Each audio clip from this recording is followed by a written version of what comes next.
अस्सलाम वालेकुम, this is Mohammad Shahzad Hanif. आज हम बात करते हैं कि मार्केट में मौजूदा क्या हो रहा है। मार्केट में अब हमें क्या कुछ नज़र आ रहा है। बहुत सारा जो है आप बहुत सारे कोइंस पे देख रहे हैं कि कैंडल्स अप जा रही हैं और बहुत अच्छा मोमेंटम नज़र आ रहा है। थोड़ा सा इसको एक्सप्लोर करते हैं। थोड़ा सा मैं आपको हिस्ट्री टच देते हुए आगे का मोमेंटम दिखाऊंगा।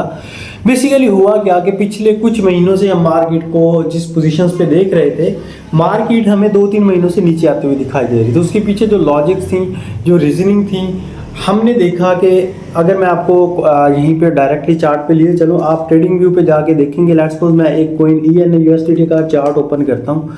हम ये देखते हैं कि मार्केट के अंदर ये जो मोमेंटम है कि कोई फर्स्ट टाइम ये डंप नहीं आया था, जिसकी वजह से बहुत सारा लोगों में स्ट्रेस हमने देखा। अभी मैं आपको ना एक बड़े टाइम फ्रेम पे जाके दिखाता हूँ, बिकॉज बड़े टाइम फ्रेम पे आपको एक बड़ी अपडेट मिलती है। जितना टाइम फ्रेम छोटा होता है उतना ही आपका एनालिसिस उस पर वीक होता है, या आप जितने बड़े टाइम फ्रेम पे जाते हैं उतनी बड़ी न्यूज़ आपको मिलती है।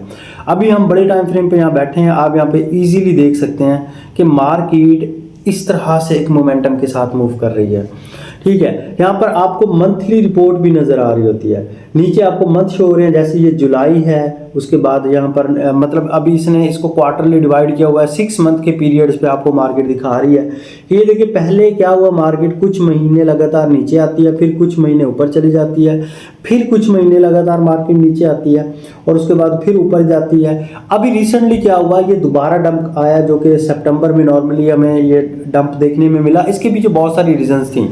पाकिस्तान इंडिया की वॉर, इसराइल फ़लस्तीन की वॉर, ईरान के इसराइल के साथ जो झड़पें रहीं, अमेरिका और चाइना के टैरिफ के मामलात रहे, इन सारी वजूहात, और फिर एनुअल क्लोजिंग, जैसे कि नॉर्मली हर साल हम देखते हैं कि मार्केट डंप पे आती है, वो भी चल रहा था। अभी नेक्स्ट हम ये एक्सपेक्ट करेंगे, अगर मार्केट जो कि अभी बेस पॉइंट पे चल रही है, बिल्कुल अपनी डाउन स्पोर्ट्स पे चल रही है, कुछ कोइंस पे तो वो स्पोर्ट भी तोड़ के उसने अपना ATL क्रिएट किया है, मतलब ऑल टाइम लो क्रिएट किया है। अभी यहाँ पर मार्केट अगर कम बैक करती है तो तकरीबन 219-220% तक हमें देखने को मिल रहा है।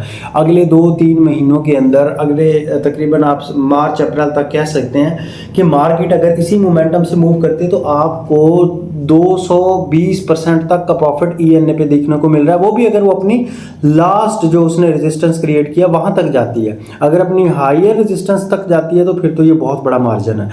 हम यहाँ पर एक और चीज़ भी ऑब्जर्व करते हैं। लास्ट टाइम मैंने एक ट्रेड लिया BARA/USDT पे, क्योंकि नॉर्मली हम मार्केट में जब ट्रेड लेते हैं, हमारी स्ट्रैटेजीज चाहे वो RSI बेस्ड है या प्राइस एक्शन बेस्ड है या जो जिस स्ट्रैटेजी पे भी ट्रेड करता है, हम मोस्टली मार्केट के अंदर सपोर्ट जोन्स को, डिमांड लेवल्स को देख रहे होते हैं।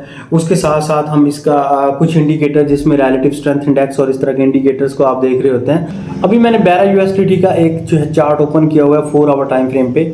हम मोस्टली यहाँ पर मार्केट में ओवरबॉट ओवरसोल्ड जोन को देखते हैं, जैसे कि रिलेटिव स्ट्रेंथ इंडेक्स पे मैं यहाँ पे आपको दिखा सकता हूँ। तो यहाँ पर हुआ क्या, कुछ लोगों ने स्कैल्प की ट्रेड्स इनिशिएट की, कुछ लोगों ने मॉडरेट की ट्रेड्स को इनिशिएट किया। तो अभी अगर हम स्कैल्प की बात करें तो मार्केट ऑलरेडी यहाँ पर कुछ जोन पे जाके ओवरबॉट हो चुकी थी। यहाँ पर देखिए मार्केट ओवरबॉट हो चुकी है। बेसिकली इंडिकेटर तो यही बता रहा था कि मार्केट को नीचे आना है, ठीक है, दोबारा ओवरसोल्ड होगी, फिर से दोबारा ऊपर जाएगी, लेकिन यहाँ पर ऐसा नहीं हुआ। मार्केट ने उसी जगह से बहुत ज़बरदस्त मोमेंटम आपको अपवर्ड दिखाया है। ठीक है, अगर आप इसको बड़े टाइम फ्रेम पे देखेंगे, कोई छोटा टाइम फ्रेम है उस पर एनालिसिस कुछ और लेवल्स का होता है। अगर मैं इसको 4 आवर टाइम पे लेके चलूँ, यहाँ पर मार्केट प्रॉपर अपने ओवरसोल्ड जोन से ही उठी है, लेकिन यहाँ पर एक ज़बरदस्त सपोर्ट भी आपको नज़र आ रही है। इस पॉइंट पे बनते हुए मार्केट ने इस सपोर्ट को लिया और यहाँ से मार्केट ने तकरीबन 50% का प्रॉफिट दिया है। ठीक है, तो अब आपको मार्केट कंटिन्यूसली इंशाल्लाह अप मोमेंटम पर ही नज़र आएंगी। और अगर मैं इसको शॉर्ट और मज़ीद करता जाऊं तो ये आपको अगर लीस्ट रेजिस्टेंस तक भी जाती है तो मार्केट आपको 200-250-300 तक का प्रॉफिट दे सकती है।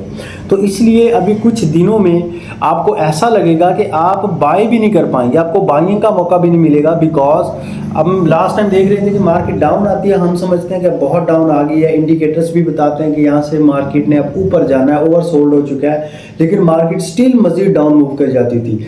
सिमिलरली अब ऐसा होगा कि हम मार्केट में देख रहे होंगे कि मार्केट तो अभी ओवरबॉट हो चुकी है, अभी मार्केट को डाउन आना है, दोबारा सपोर्ट से ऊपर जाएगी, लेकिन ऐसा नहीं होगा। आपको मार्केट बाइंग का मौका भी नहीं देगी और अपवर्ड ही मोमेंटम रखेगी इंशाल्लाह। तो बहुत अच्छा एक्सपेक्ट कर सकते हैं हम अगले 2-3 महीनों के लिए मार्केट के अंदर, और इंशाल्लाह मार्केट हमें अच्छा प्रॉफिट देगी।